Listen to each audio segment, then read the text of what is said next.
call this meeting to order at 5:30 on the dot. Let's jump into roll call. Eric. Here. Joey. Here. Tanya. Here. Edgar. Here. Dane. Here. I'm here. Alex. Here. Dr. Kennedy. Here. Lacey. Here. Kane. Demetria. Here. Kirti. Here. Greg. Vinay. Here. Patrick. Here. Brandon. Here. Awesome.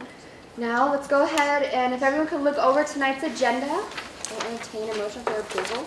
Eric moves. Demetria seconds. Is there any discussion? Seeing none. All those in favor? All those opposed? Any abstaining? And with that, the motion passes. Now if everyone could look at the minutes from last week. Eric, do you move? Yeah. Eric moves. Demetria seconds. Oh, sorry, Kane. Is there any discussion? Seeing none. All those in favor?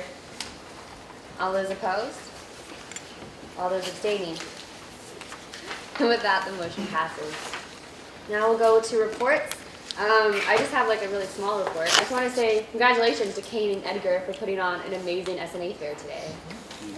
So it was awesome. And then that's it. The only one I have just as a reminder, as you'll see on there, this is our last meeting for the quarter. Our next meeting will be the first week. Classes are back, so on the 27th. And again, as you note on there, we have 3 funding requests we're presenting tonight, and then we will be coming back after all 3 presents to discuss and vote on them. So that's pending over the break for us at that point. Mine is just to alert you guys and showing that there's only $18,000 left in the budget for this year. That was it. Thank you. Eric. Okay.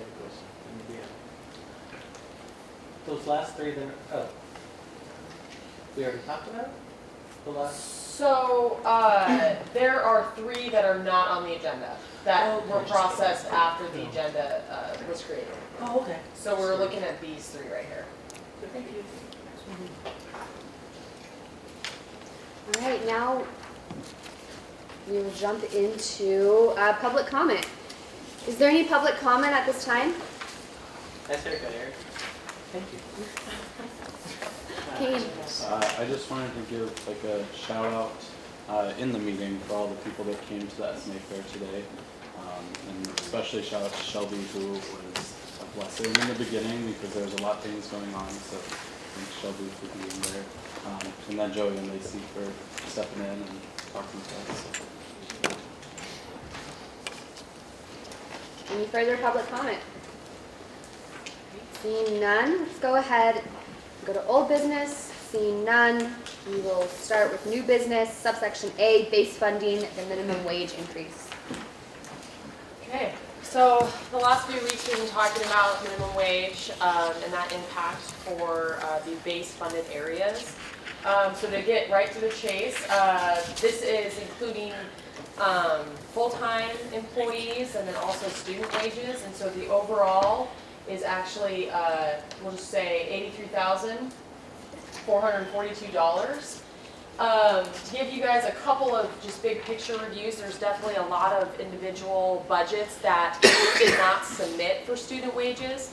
Not because their increase didn't happen, it's just that they are absorbing it in their budget for this year.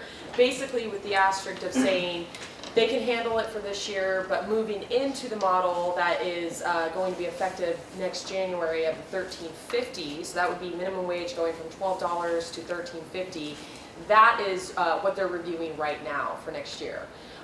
So a lot of those areas kind of pulled back, and some of the funded positions didn't quite make this list for a couple of reasons. They were either not filled for the entire year, so they were able to use basically salary savings to offset any increases. And I think that was the biggest one, is basically based off vacancies, and they didn't have the need to necessarily push that forward. Is there any questions on any of these increases? Eric. So we need to vote to increase the budgets, or do we, so do we vote to increase the budget and it'll just happen, or do we need to increase this sounds weird, the supplemental budget and then look, okay, that was fine. So to clarify the process, so two things. One, and correct me if I'm wrong, the part that this is kind of an interesting one is that 83,000 is the increase for this fiscal year, based on cost of living increases to staff positions that took place back in the summer, and then also the minimum wage increase that took place in January. So this is the increase for this year. It is not a supplemental piece. What this is if the committee decides to, and have a conversation, is there would likely need to be a motion to increase the allocation.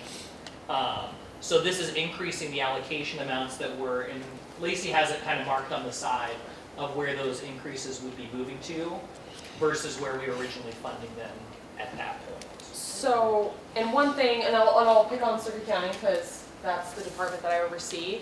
So there was another piece to this calculation. Any positions that were reclassified for pretty much any reason didn't really make this list. 2 of my positions, due to vacancies, were reclassified lower, so I did not push those forward. And then there was other areas that had reclassifications that that doesn't really mix with what we're talking about.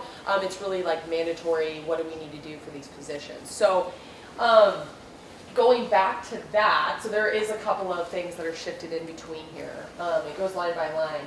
One thing that we want to make sure that you are aware of is base funding did start at basically 7.1, then it increased to almost 7.2, and now we're looking at 7.26 if this is something that you guys are interested in doing.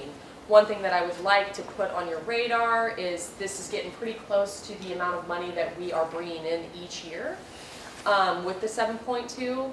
So it's something to consider for the next 2 years of the funding cycle, because minimum wage looks like it's definitely going to increase for next year.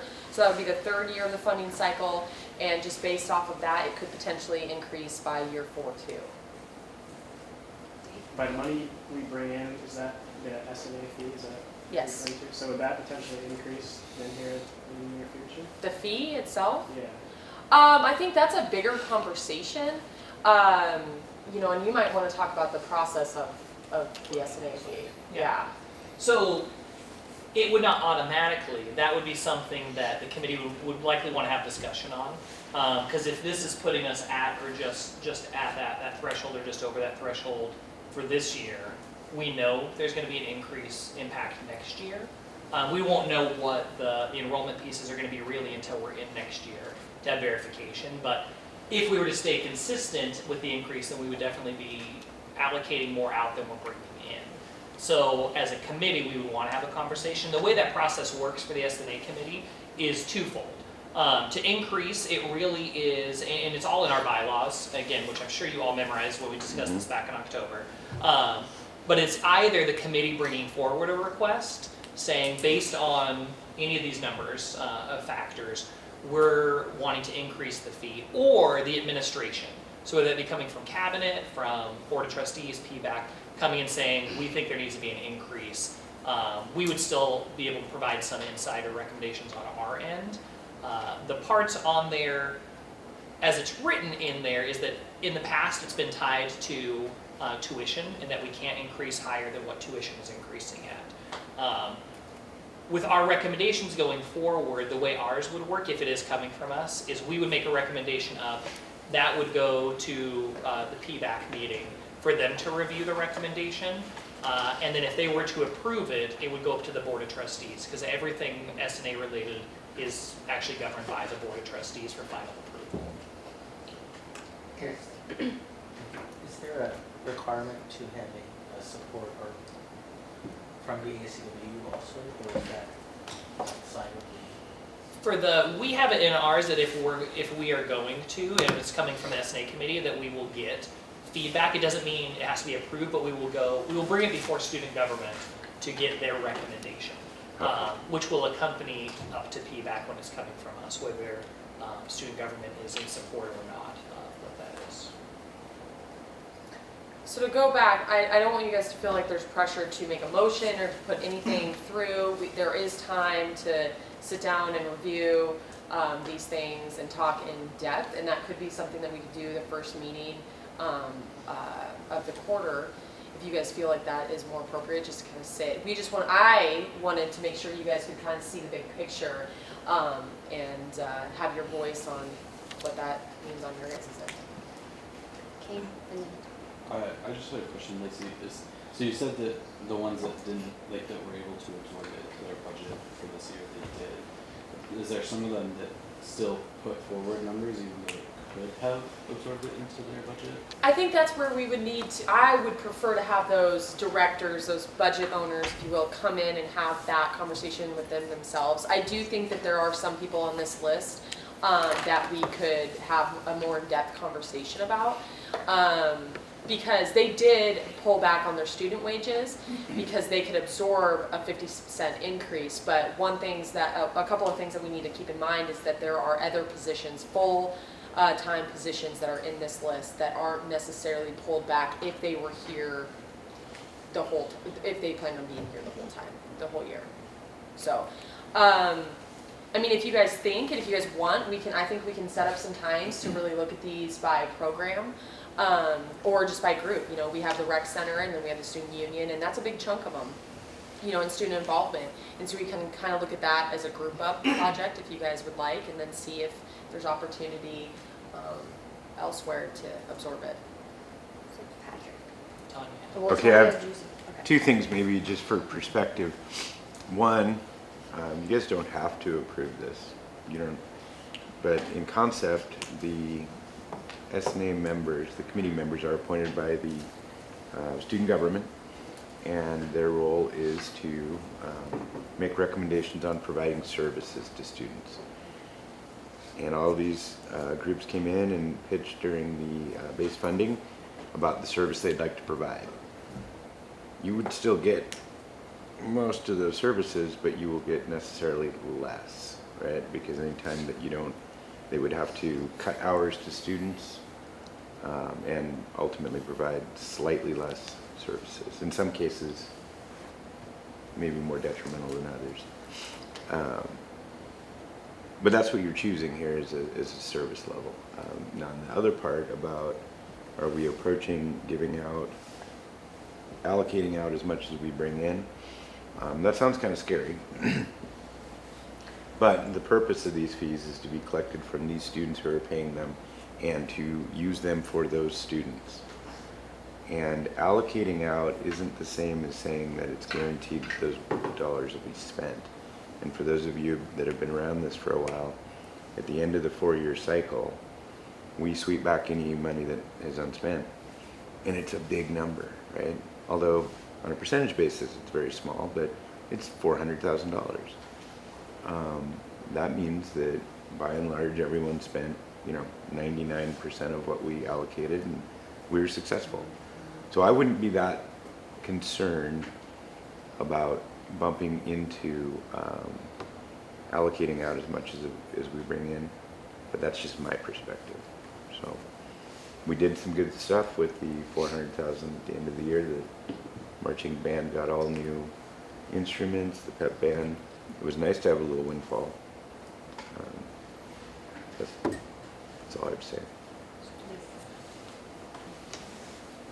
Tanya, do you still have? Some of mine was what, I was gonna say, is like we had talked about, okay, if we approve it, what happens? If we approve it and we've spent all the money, what happens? Just thinking, like, there should be some conversation of like, if we don't approve it, what are the consequences there? Yeah, I what think does you kind that of mean? touched on that. In general terms, but we could explore it more by program. I mean, Right, and it if- doesn't have to be right now, I just think Yeah. that's probably an important part of the conversation as well. And just to, Lacey.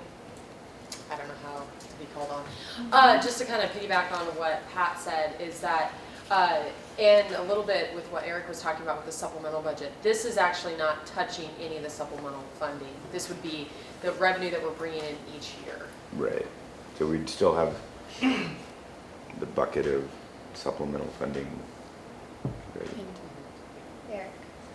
So my next question is then is there if we were to approve this, is there a number that we're looking at? Or is it a guidance basis?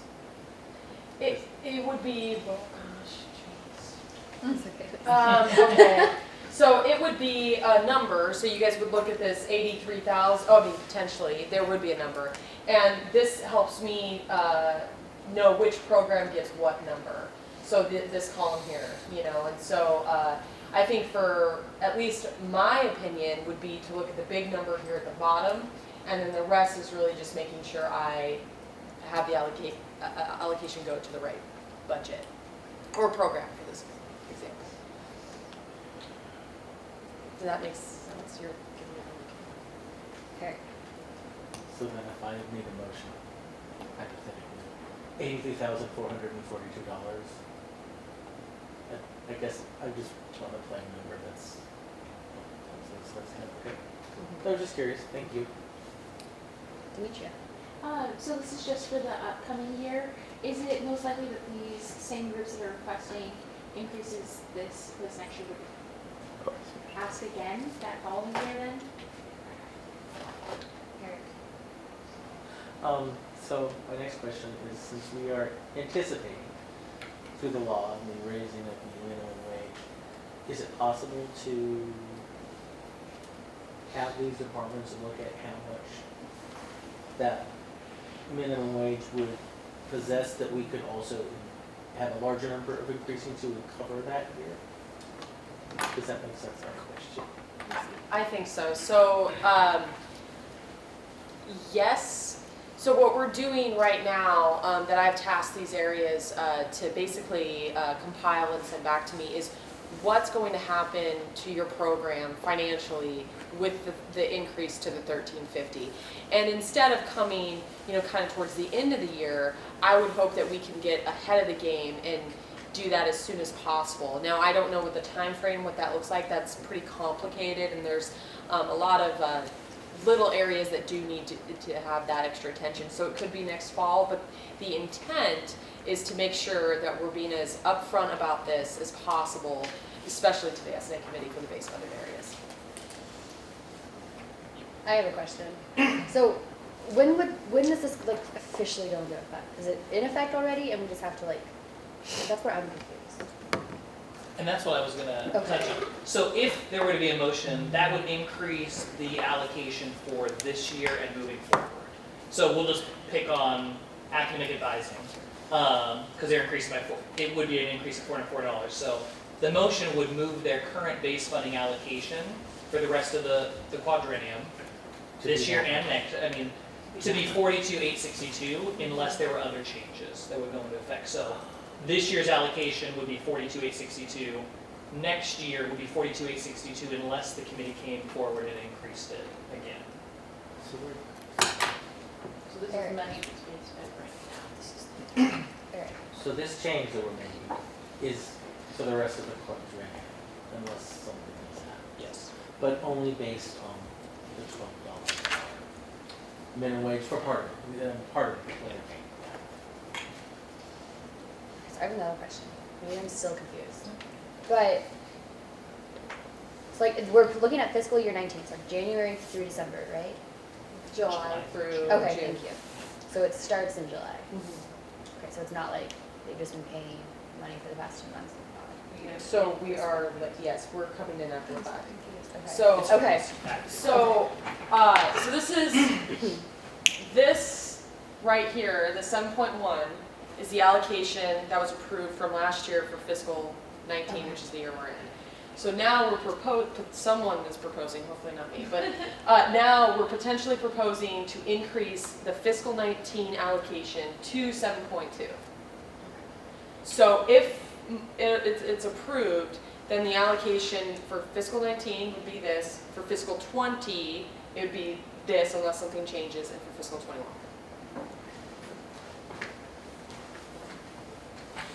We're trying to change the year 2 of the funding cycle. And I think to touch on what Shelby's saying, it is a weird one because we are actively in the year. It's kind of the cycle that it's in, which again, I think Lacey was kind of alluding to, we would like to move it to be sooner. within that. But this is one of those weird pieces on when this comes up during the year, is we're actively in the year that this would be impacting. Eric, I would like to make a motion to approve $83,442, Increasing the base funding. to increasing the base funding for the second, third, and fourth year of the there's a motion on the table. Is there a second? Brandon seconds. Is there any discussion on the motion? Dane? I don't know, I kind of feel like we need more information, in regard to like each group. Is that kind of what you're saying, Lacey, how you talked about the union and all that? I don't know, I think I got a pretty good understanding of it, but I just don't understand it in terms of specifications. That makes sense in more detail. Obviously, I think it's good to increase it, like Patrick was saying, because that's another service that we're supplying for more students. Right, I don't know, I just feel like we need information, please. Kind of to second things, saying, I think from especially the larger groups, where you're saying rec has a couple, to hear something more about that would be really helpful, I think, in groups. Eric? The point of my motion was that this is for this year, and we're still going to have to discuss about the $1.50 increase that will come next annual increase of the minimum wage. So this is already in their needs. So I think it behooves us to support it now, and then when it comes time for the next increase, that we have the information that Lacey has asked of these groups to provide on how their budgets will be impacted by the increase in the future. Lacey? One thing to reiterate is there is no pressure to make a motion and approve this today. There's definitely time on the books that we can review in more detail. And one of the things that I would suggest is we would review their available fund balance. And see if there is something, I mean, there are areas that have it. There could be a lot of reasons why they have it. It could be for operational costs. They could have allocated it to future years. But being able to hear that, I think from your guys' point of view would be beneficial and could be an option. Regardless of what you all said, just as a reminder that most likely our first meeting of spring quarter, we will be going through, or plan to go through the annual reports, which will be looking at the funding that everyone has available and what the projection is based on the current allocations for the rest of the quadrennium within that. So just to remind people that we are going to be looking at more detail in each of these coming up at the very beginning of spring quarter. Dane? And I just have like a two-tier question. So if we were to hear from these groups, could we hear like what it would be like if we didn't accept the increase? And then following that, what if, do we have to fully accept the increase, or can we accept for individual groups? Ultimately, it's for individual groups, and we can adjust that for each group, depending on how it goes.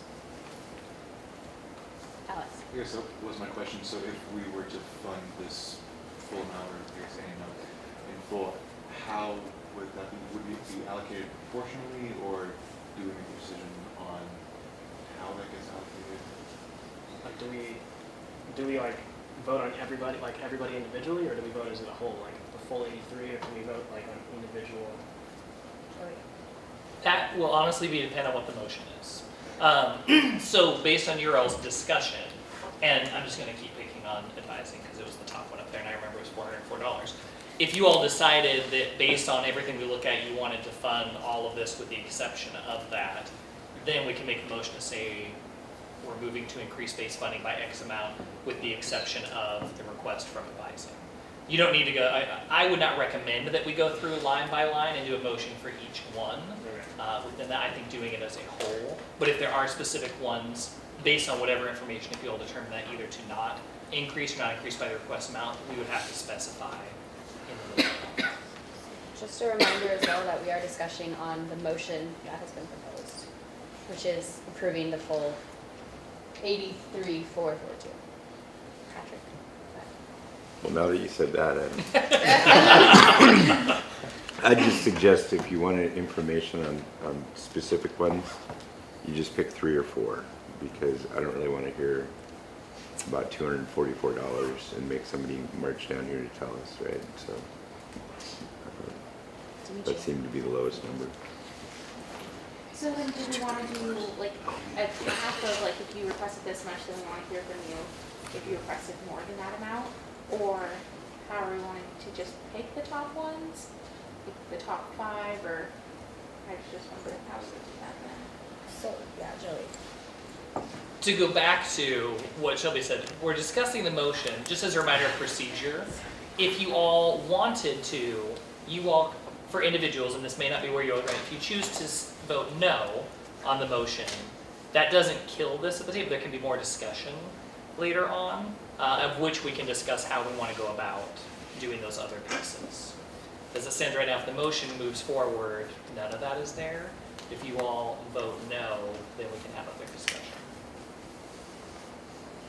Greg? I mean, first, I really, I think students should really have the biggest say at this table always. And my sense and understanding, and I'm new on this committee also, but this whole list of funding and all of these different entities have already gone through this whole approval process by the committee that was before me. And so it's been vetted. We know that, what they are, what they're doing, and by the nature of what they are. I mean, some have more wages or more student workers in than others in what they do. And so that's the way I see it a little bit, is that's what this really is. It's that, some of the things, especially in the CERC, there's a lot of student workers here that support a lot of the activities that go on where, some of these other things are more programming, theater arts, right? So there's nothing increased there because it's really more about their programming and not about student workers. So it's already been looked at, and so I guess I'm with maybe Patrick on this. Do we really need to look at all this? But just a thought. But you all need to be, the students of this table really need to be comfortable with it all. Just my 2 cents. So there is a motion and a second on the table. Is there to call the previous? Unless there's any other discussion. Is there any other discussion? Seeing none, is there a call for the previous question? Is that Just right? go to vote. Just go to vote. Okay, cool.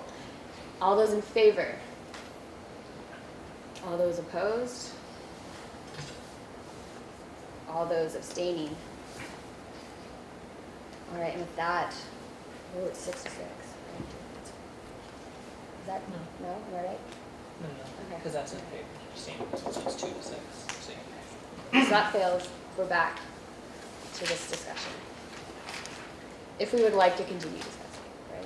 Yeah. Joey? So, and again, going back to what Lacey said, there's not a time requirement. I mean, this is not something we have to move forward with now. This will be something that, again, if we don't have anything, it will come up again later on. It may be, if you all are, and from the fact that it was voted down, that it may be in the best interest of when we look over the annual reports, while we're looking at this, there are those 1 or 2 specific ones we want more information from. We can then ask those groups, either just to answer the questions we have or to come in to answer the questions. My recommendation would be for us, if we're going to do that, to look at the pieces first before just randomly picking off the board and saying we want 1, 2, and 3 within that. But again, knowing we're going to be looking at the annual reports that is going to show their funding balance and those types of pieces may give you all a little bit more information, and we can have this available when we go through those as well. We start a spring quarter.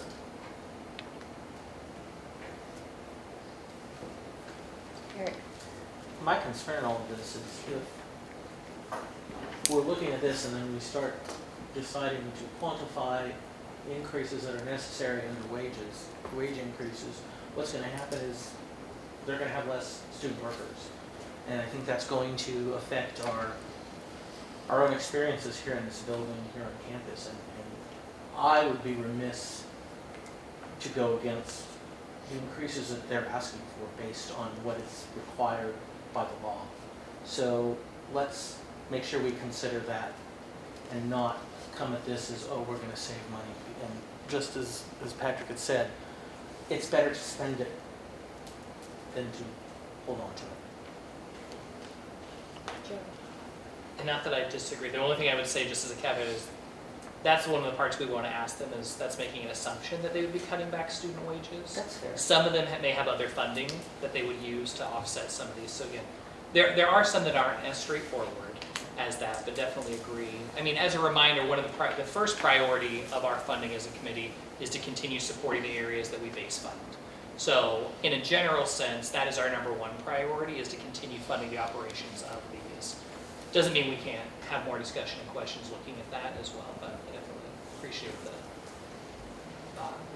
Dave. Sorry to continue this more, but just since we are like a base fund, base funding is one of our biggest funding thing we do, but I don't know all the facts, but I'm just assuming that we are as a one of the funding fee committees on campus. We're one of the biggest, right? We can allocate the most money to one entity. So my point would be that besides base funding, we also have a big duty to fund things outside of base funding that maybe other groups can't. So that would still be a point for us to keep. That's what I'm saying. Easy. Just as a reminder, the funding that is on this sheet that will not affect supplemental at this time.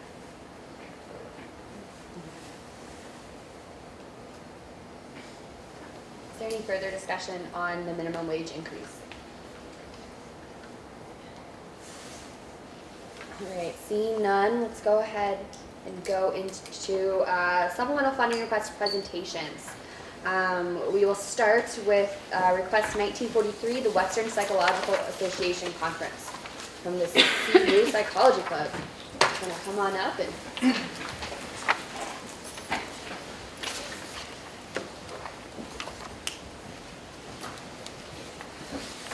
$10 minutes to present and 10 minutes for questions.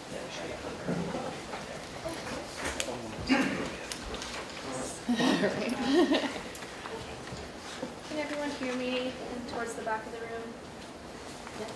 Hear, no nos, okay. So hi, I'm Marissa O'Hannes. I am the Vice President of the CWU Psychology Club this year from 2019 to 2020. Do you want us to go ahead and introduce everybody real quick? You want to go ahead and introduce? How's it going? My name is Elijah. I'm the secretary for the psychology. And I'm Ben. I'm the SAS representative and senator. I'm Jaden. I'm just a member. I'm Bashar. I'm just a member. I'm Spencer, also just a member. I'm Holly, a member. Awesome. Cool.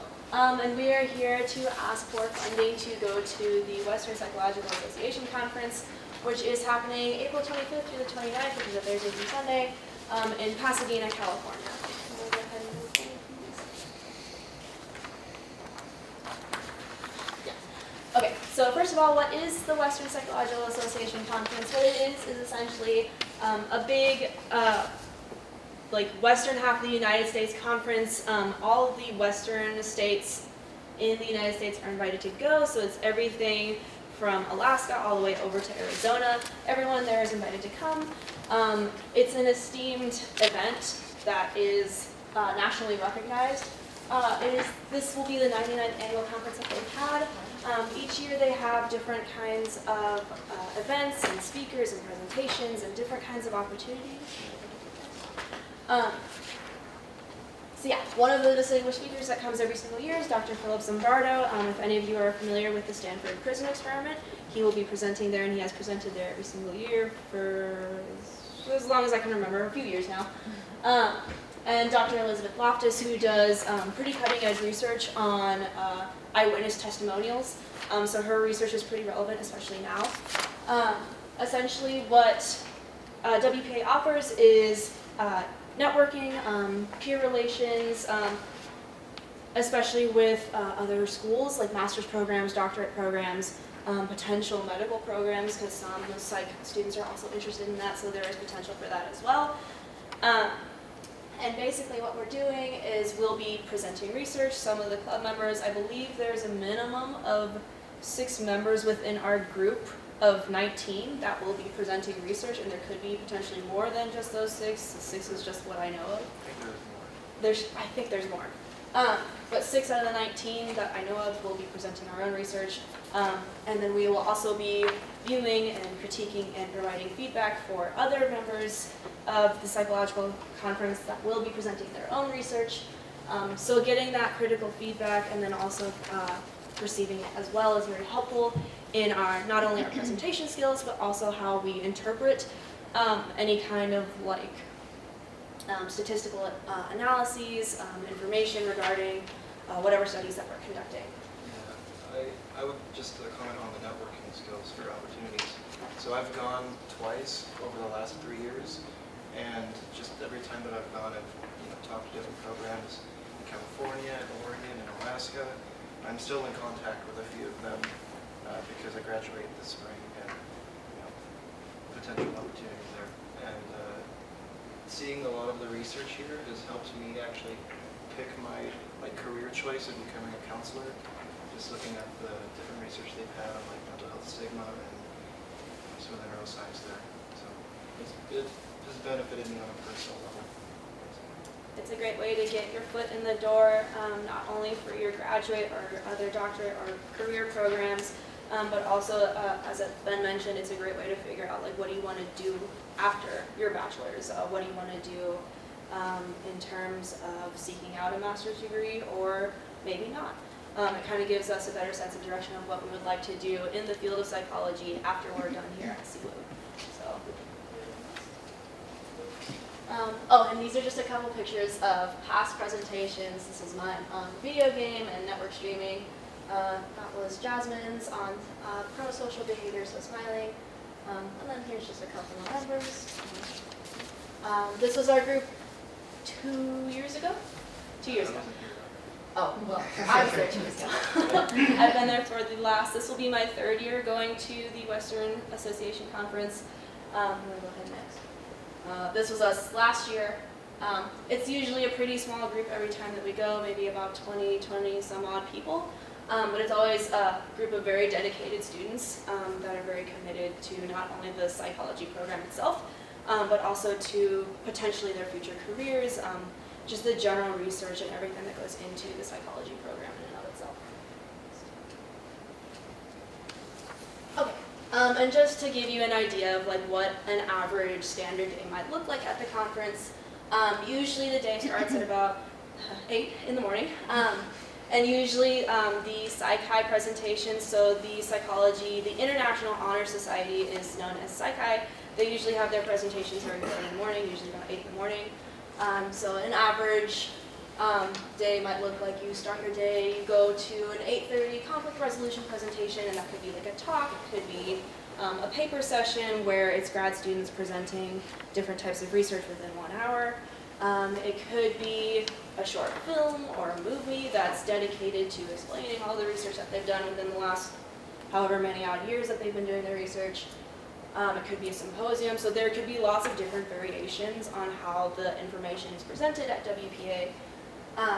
So you could go from a conflict resolution presentation, and then an hour later go to some brain function, electrophysical learning. Some of them have actual demo props with them, so if there's any kind of EEGs, they might be bringing the headgear and everything to kind of just show you and explain what they're doing and how it's relevant to their research, how it's promoting further research within the field. And then usually sometime around noon you'll be having lunch. You could just go by yourself, you could pop out for a quick minute, you go with friends. It's very much you're setting up your own schedule however you want. They will hand out itineraries whenever you check in, could be the day of, the day before. But they have itineraries available, so that way you can go look through the whole 3 days of the conference and decide what presentations are most appealing to you and your interests. So you can select, this is just an example selection I think that Maddie had last year, our club president, who is unable to attend tonight.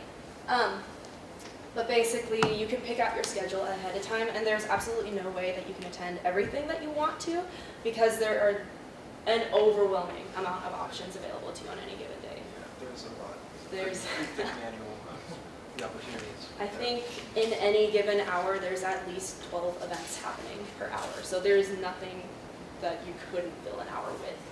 And then usually the day ends about 5 or 6, I think, is when the last couple talks and presentations are being given. And then after that, we'll dedicate a day to have like a whole group dinner with everyone that's with the club. So obviously you're probably wondering, like, how do we determine who's going? And we actually do have some pretty strict stipulations to determine that. One of those being that club members must be in active and good standing, which means they must pay their club dues every single quarter, which is $15. They must attend a minimum of 10 meetings over the 3 quarters, and if you break it down, that's about 3 meetings per quarter, give or take. Some people join us in the winter, so we kind of have to work with them a little bit more strictly, but we can still make it work. They must attend at least 2 large events that the Psychology Club hosts in general, and these are usually pretty well advertised events throughout the entirety of the school. One of them being like the Zombie Talk, the Love Talk, speed dating event. In the spring, we'll be having a mental health panel session, which is going to be a combination of different clubs, but we're still also hosting it, so it'll count. They must accumulate a minimum of 10 volunteer hours within the club, so this can be through CLCA, but it has to be for an event that they've done for us. So it's separate from that. And that could be through fundraising, it could be tabling for the event, they could be just kind of hosting, kind of just being a good host for whatever the event is. It kind of depends on the event. And then also, upon their arrival back from the convention, they must prepare a presentation for one event that they found interesting, and they must give that presentation to us in the club and available to the public as well. So we also require that upon their return. Yeah, and as I mentioned, they must give a presentation. This presentation, we will combine all of these presentations that everyone is bringing back from WPA into one large, like massive, like mini WPA convention, and we're bringing that back to Central. And that is open to not only the psychology department and the club, but it's also open to the public as well if they are interested in seeing that.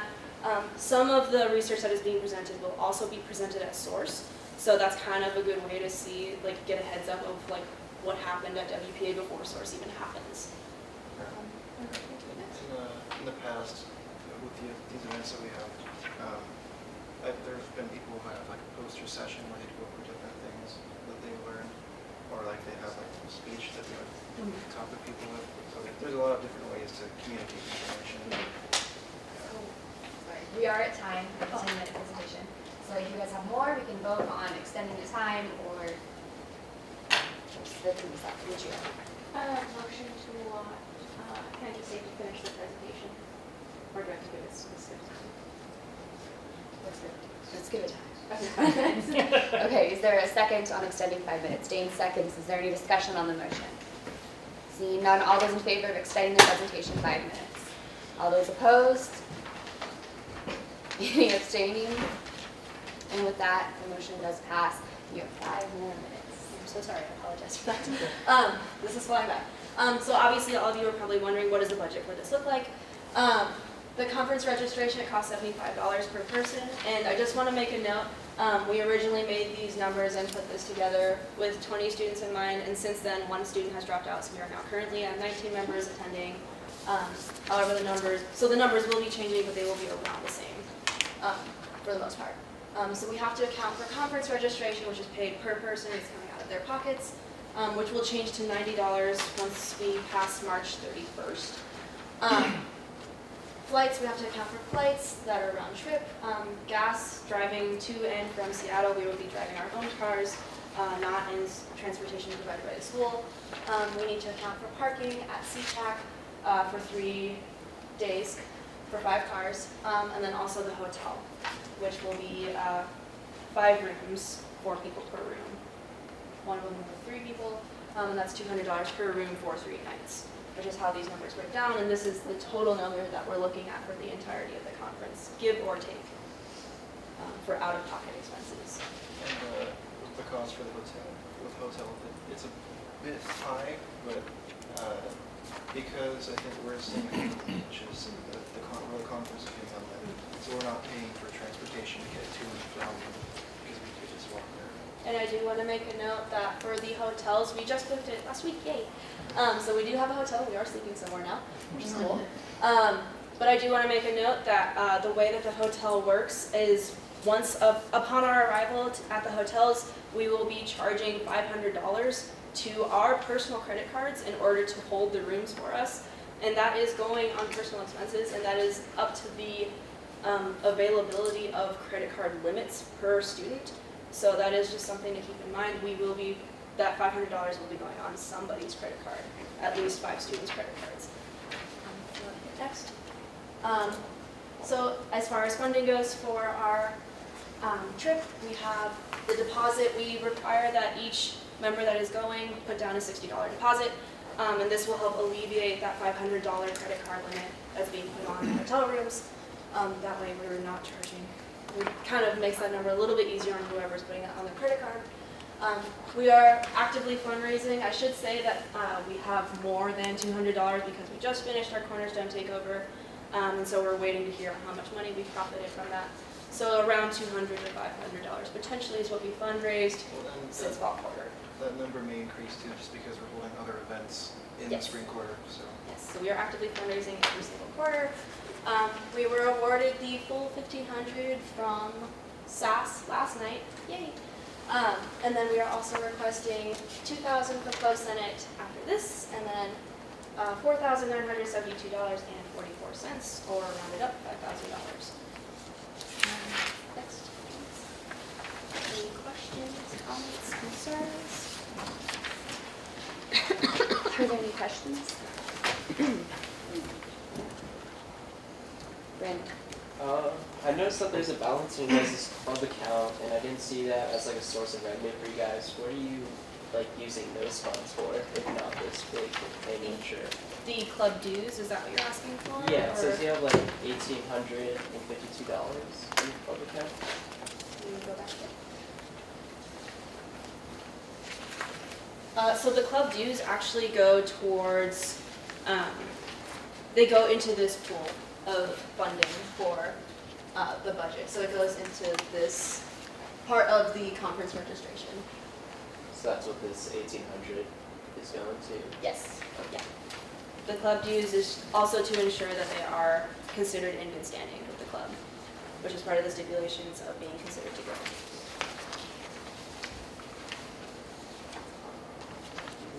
About undergrad research. I don't know, do they need to go for that like as individuals? For like a a funding group, yeah. Yeah, they can. They usually only award once a quarter, so they might have missed that submission date. They have a little bit more strict dates on things like that. Spring quarter. Well, most likely it's gonna be when you're traveling, when it's award, when it's voted on. They don't necessarily vote every week or anything like that. Okay. I just noticed, different from what you all just presented on, is that on here it says you have deposits of $50 per person, but on here you said $60 per person. We were originally anticipating $50 to $60, and we ended up making it $60. Thank you for the clarification.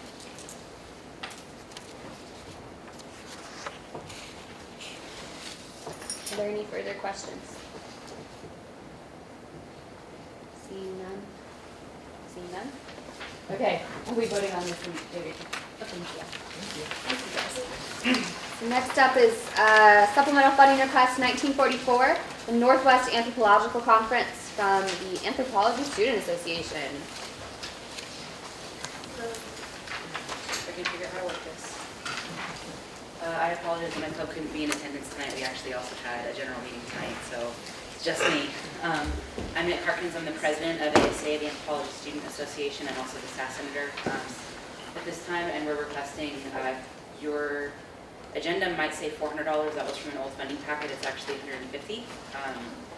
Really small amount. We worked really hard to try and make sure that we could reduce the cost as much as possible.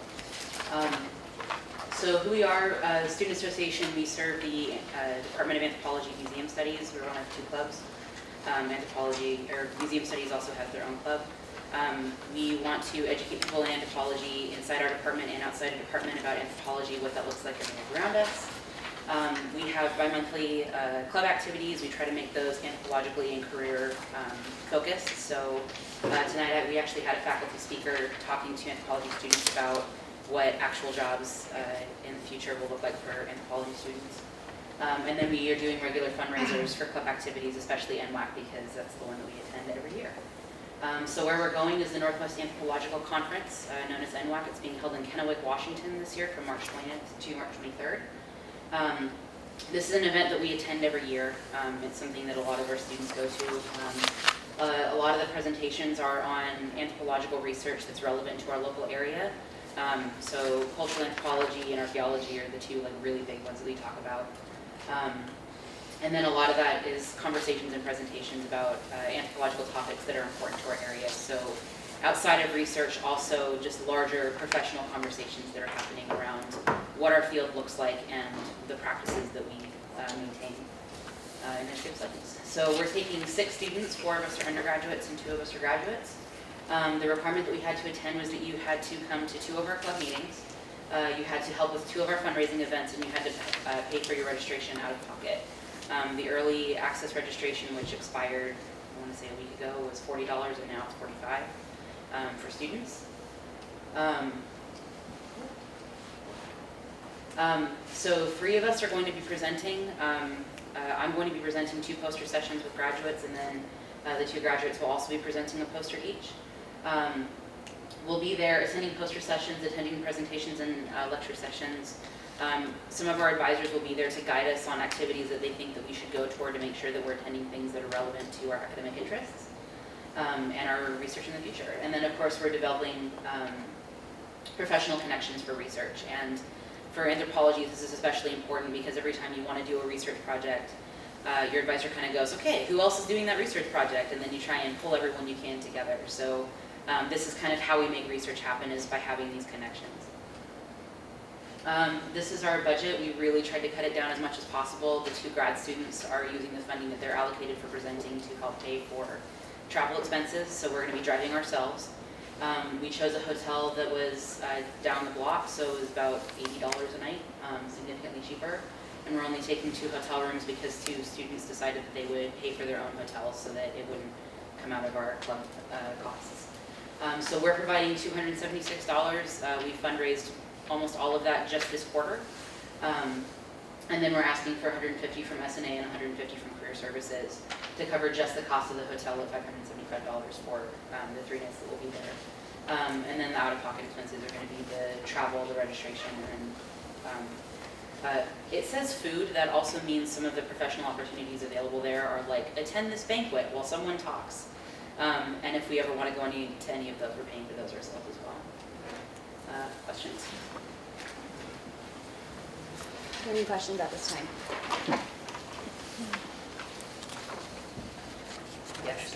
How are you guys bringing this back to the anthropology department as a whole? So this is, for a lot of us, going to be a big research opportunity.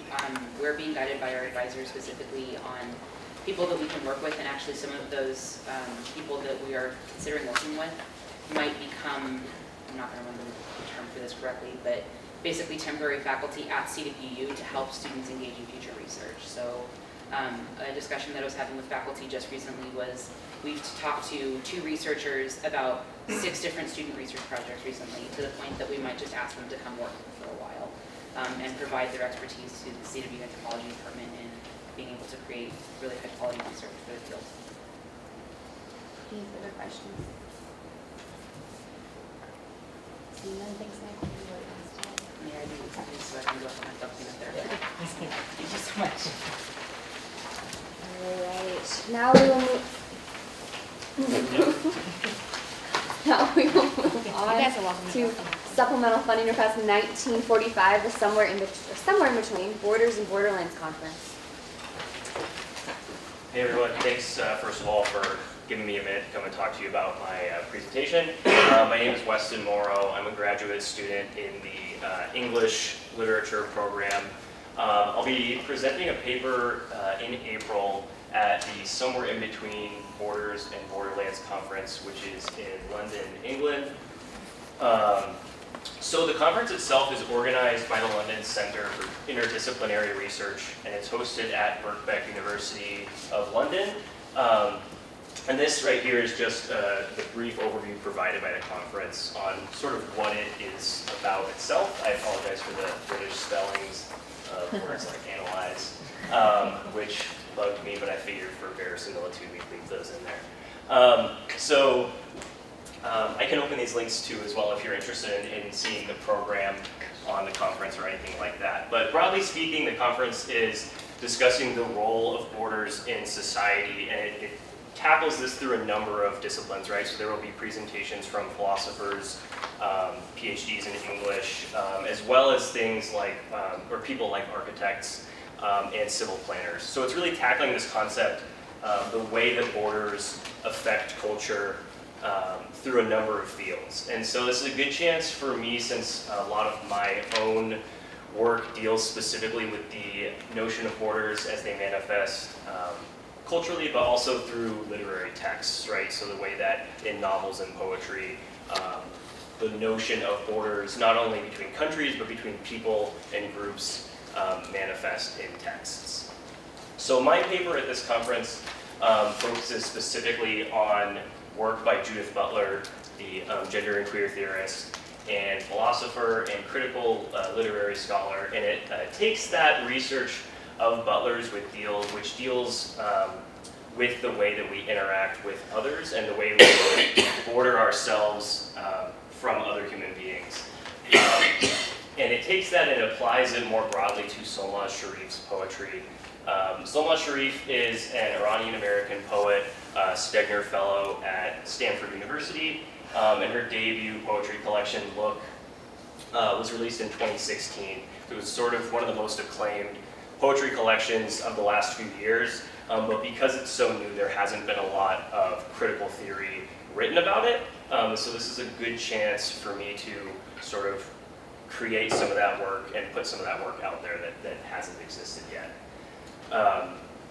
So what I'm requesting from S&A is $265, and I have a slide after this that will talk about what that money is going to. I have $400 so far from Graduate Studies to help me cover travel expenses. I'm also requesting $300 from Student Academic Senate, but as you all probably know, we're pretty low on funding at Student Academic Senate, so this is sort of where all my funding can come from. I'm not able to request, as far as I know, from Club Senate because I'm just affiliated on my own and through the English department. So any remaining funding I will have to attempt to make up on my own. I have already purchased a plane ticket for $600. The reason I've had to do that is, of course, because the conference is in April. So in order to make sure I've been able to get a good rate on a plane ticket, I had to purchase it right away. I was able to get actually a pretty good rate. If you go through the CWU affiliated travel agencies, the estimated costs for this plane ticket are about $1,300. So by purchasing it on my own, I've actually been able to reduce the cost by more than half. The registration for the conference is £100, so that translates as far as a couple weeks ago to roughly $130 US. The lodging, I've also been able to save costs on because I'm staying at a hostel in London instead of at a hotel, so that actually comes out to a pretty great rate of about $33 a night, which is pretty remarkable considering Birkbeck is right next to the Thames and right next to the British Museum, which is not a very cheap area of London. And then I also have this one additional expense for parking because I have to take my own car to CTAC because I teach my English 101 section that morning that my flight leaves, and so in order to be there for my students that morning, I need to immediately drive to CTAC to get there 2 hours before the flight leaves. I would like to be able to not have that parking expense, but without missing my class, it's the only way I can get there in time. Let's see, so benefits of this conference for me personally, this paper, I currently have a larger journal length version of this paper that I'm hoping to submit to Mosaic, which is a critical theory and interdisciplinary journal based in Alberta. And this conference will provide me valuable feedback from other scholars in this field and other fields that relate to borders on ways that I can potentially improve the journal paper for submission. Just the exposure, Birkbeck has, regarded by some, the #1 or one of the top English and humanities programs in Great Britain, right up there with Oxford and Cambridge. They have a pretty impressive humanities faculty. Some of you may know the renowned but sort of controversial scholar Slavoj Žižek. You actually used to run their program, and now he's just a professor there. But Salman Rushdie also teaches there. So this will be an attempt for me to sort of network, but also to hopefully get some exposure for Central's English department more broadly. I'll also be able to bring this back to other grad students in the department and other undergraduate students and provide them with tips or anything like that as far as how to go about preparing a conference paper and how to present at a conference. So I think that is the end of my presentation. And if you have any questions, I'm happy to answer. Eric? Do you find that it might be difficult to raise the additional $300? Personally, yeah, it probably would be. My only source of income right now is I'm a TA in an English program, so I make about $8,000 a year. So it'd probably be pretty tough. I've already committed to going, right? I've already bought the plane ticket, and I would at least break even there. But yeah, other than that, I probably would have to put it on my credit card. So have you reached out to International Studies about traveling at all? As far as how to go about it, I'm in contact with them as far as insurance. I think graduate, it's actually going to come through the graduate funding. They've agreed to cover that, so they're taking care of the insurance and everything like that. Okay. And the travel authorizations have already gone through. Oh, perfect, because Yes. that's really the first, so that's all I needed. Thank Yeah, you. I've been doing lots of paperwork lately. Okay, thank you. Eric? This is a question for... He's requesting $295? 65? And if you made a motion to include the other $300, is that germane to do that? I mean, in terms of, you all can choose to, yes, allocate any amount, yeah. I mean, it's, again, on a reimbursement, it's not able to spend more than what's, well, yeah, within reason, thank you. Eric? I'd like to make a motion for 500. We're not voting. Oh, I'm sorry. This is still the question. Questions for the presentation. Eric's jumped ahead of the He's meeting. ready. Are there any further questions? Eric? I wanted to say thanks for looking, at staying in a hostel instead of the hotels, which I imagine are even more than the airfare. Yeah, I was able to save a lot of that surprising amount. Or not so surprising, I guess, if you know London housing costs. Seeing no further questions, we'll be voting on this one. Thank you. All right.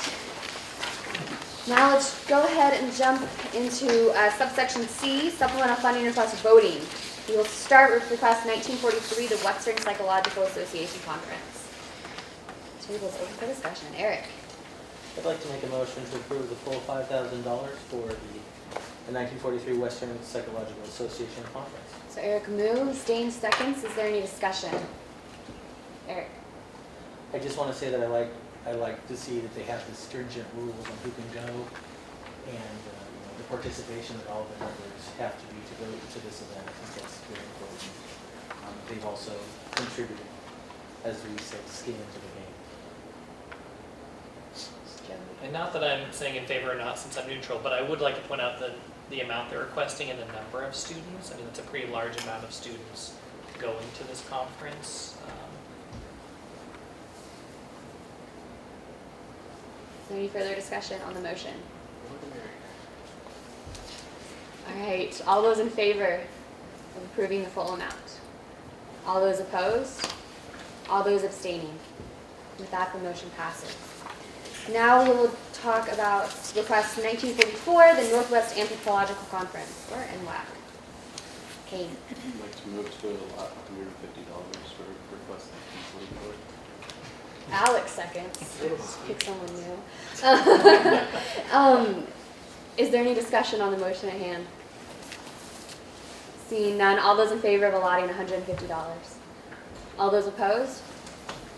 With that, the motion, any abstaining? And with that, the motion passes.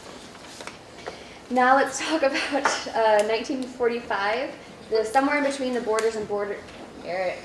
I would like to make a motion for $565 for 1945, somewhere in between Borders and Borderlands Conference.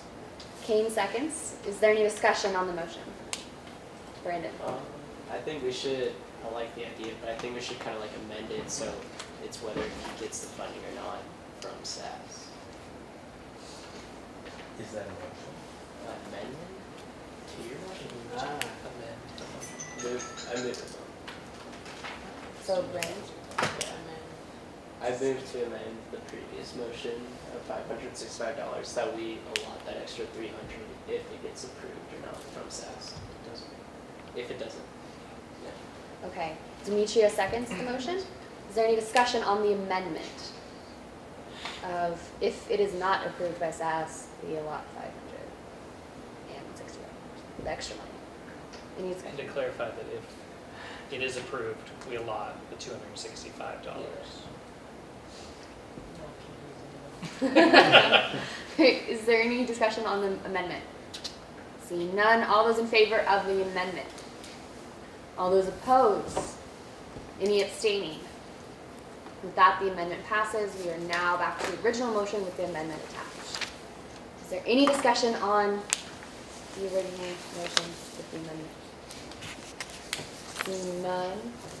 All those in favor? All those opposed? Any abstaining? With that, it passes. Now, let's jump into other business communication received. I have not received any. All right. Second call for public comment. Is there any public comment at this time? Yes. I'd just like to say, thank you very much. You made my day and reduced my stress load by quite a lot. So Brandon, did you have a comment? I don't know. Have you ever heard anything from Mariachi Club yet? I have heard that they plan on meeting about space. I have not heard confirmation that that space has been reserved or that it will work for their event. The last conversation I had, which was, I believe, Friday, is they would prefer to have it in May, but I have not heard any confirmations on any of that. Okay. This is just acting on that. So Lacey, I know we had this conversation, but given that at the time when we were presented to, we were not, and you said that Lacey, you advised me that we wouldn't be able to just take the funds back. But given at the time that we were presented the information that was clearly not true in a way, like would that stand for grounds of receiving that funds back because we didn't have the full picture of what was going on? I feel like we can only maybe one a week, I guess. And I think we should. Yeah, Demetria. Would it be possible that if there's not anything set in stone, because I know they're all students, so it's a really busy couple weeks, that if nothing's set in stone by our first meeting, then can we make a motion to take back those funds necessarily unless they come and present again? Procedurally, that's a procedure question, sir. Yeah. I mean, procedurally, there's the ability, I mean, I would caution on going to what Kane said of that we were given false information. I think it's more the information we were given didn't end up following through. Whether that was false, I don't think, I think that was their intent at the time. But given that we had a lot of the funding for those pieces, I mean, as a committee, you all have the ability to request before we release the funds if it doesn't meet that, they have to come back and you all have the discussion. I don't know if procedurally it would be that we're revoking the funding on that end, because I don't want us to open a precedent of revoking funding But again, you all have the ability to make those recommendations on it. The challenge with this is that knowing the process for the university, we have recommended this funding and it's gone to PVAC, who has also recommended the funding. So any changes to that we make a decision, we would have to relay and have those go up as well, since PVAC has already also approved the funding as well. Eric, then And this amount was over 25,000. No, so it did not have to go to the trustees. Pat. Have any contracts been signed? Do we know? No, okay. Tanya. I'm sorry, we approved, they had a date, right? So that has passed. So technically, even if they had it tomorrow and spent the money, technically it's not what we approved, right? Well, and the only part that I would say on that is that they had, and this is where, and it was to Lisa, so I can't remember where in the timing of it, they did notify us. I don't recall if that was before the date or not, that it wasn't going to work out on that end. So, I mean, I think we'd want to be specific that we have all the details out there, but yes, it is a different date than what was presented. So yes, just to go back a little bit, they had some hiccups with the contract process. So the date that they had originally presented on wasn't a possibility. But I think what we're dealing with now is, you know, where are we at with the planning piece? And my conversations have been pretty upfront with the group of saying, you know, if you think we're not going to be able to do something this year, let's go ahead and go back to the committee and talk about that. I think they're understanding of that, but they're still hopeful that they can actually get it all worked out by May. And so when I did talk to them, one of the questions that did get brought up was the group that they had presented about that they'd like to bring still had availability. So it was still looked like a possibility for them to get that group here. It was just that they couldn't find a space big enough for their performance is the last time I talked to them. Eric. Following what you were saying, I think we should have a concrete decision from them by our first meeting in spring quarter, because I mean, literally this could just get extended. I think we should probably notify them and kind of get them back here for more questioning. Because I know they said like this was the big event, but same with the one in Wenatchee, which is also in May, I believe. So then it's just like, yeah, so then you have to. Oh, no, it's this one. Yeah, I think it's March. Oh, it's this one. Okay. I don't know, I feel like I kind of want to see some clear, like, or some obvious dedication to this. Otherwise, I feel like we're still just going to kind of go through this loop. Edgar. So just to kind of go on what Dane and Pat said, you know, they still need to find a place to do it, which I don't know if that's going to be available. And then they still need to get the contract signed. And then, you know, like, there's going to be so much. Eric. Do I need to make a motion to say that we're requiring them to come? Okay. We would just notify them that we need to have notice, or have them come present. We need to. Eric. And the reason I'm finding importance of this is twofold. One, that I don't also want to make a precedent that people can request money again and things change. It's the state the way it is. And also, we're going to be having discussions about the possible need of increasing the budget into spring quarter. And I want to know if this one is available, and then maybe we request less of increasing our budget, or if it's not. So it's kind of like. Yeah, and I don't think we need to worry about kind of like the time that'll take to relay that out to the PVAC, right? Because we have an entire quarter that we still need to think about and, again, like fund for. So I think this is well worth kind of bringing them back or notifying them of this decision.